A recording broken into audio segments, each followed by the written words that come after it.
আসসালামু আলাইকুম। পিসিওডি কি? বা পিসিওডি হলে আপনি কিভাবে নিয়ন্ত্রণে রেখে গর্ভধারণ করবেন?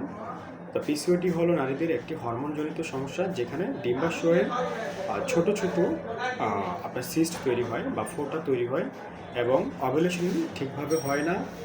আ এর ফলে মূলত মাসিক অনিয়মিত হয় এবং গর্ভধারণে বিভিন্ন রকমের জটিলতা তৈরি হয়। তো আসলে পিসিওডি হলে কী সমস্যা হয়?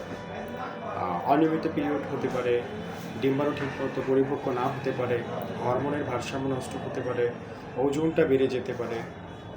এছাড়াও ব্রণ বা অতিরিক্ত অবাঞ্ছিত লোম হতে পারে এবং পেটের বিভিন্ন রকম সমস্যাও হতে পারে। তো পিসিওডি নিয়ন্ত্রণে রেখে আপনি কীভাবে গর্ভধারণ করবেন? গুরুত্বপূর্ণ একটি বিষয়। অবশ্যই আপনার প্রথম যেটা করণীয় যে খাদ্যাভ্যাস ঠিক করতে হবে।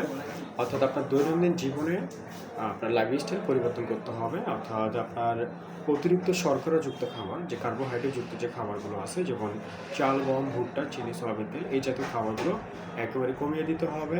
প্রচুর শাকসবজি খেতে হবে, প্রোটিন এবং ডিম, মাছ যেমন। আবার এছাড়াও আ বাইরের তৈরিকৃত যত খাবার আছে, যত রকমের প্রসেস ফুড আছে, fast food, junk food, drinks food, bakery জাতীয় যত খাবার আছে, এই খাবারগুলো আপনাকে সবসময় এড়িয়ে চলার চেষ্টা করতে হবে। ২ নাম্বার, নিয়মিত ব্যায়ামে অভ্যস্ত হতে হবে।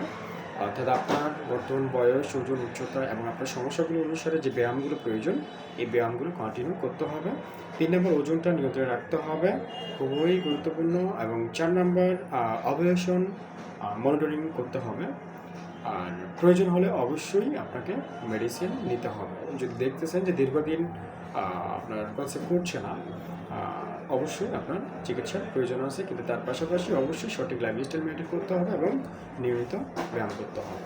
প্রয়োজনে যোগাযোগ করুন হোয়াটসঅ্যাপ বা ইমোতে।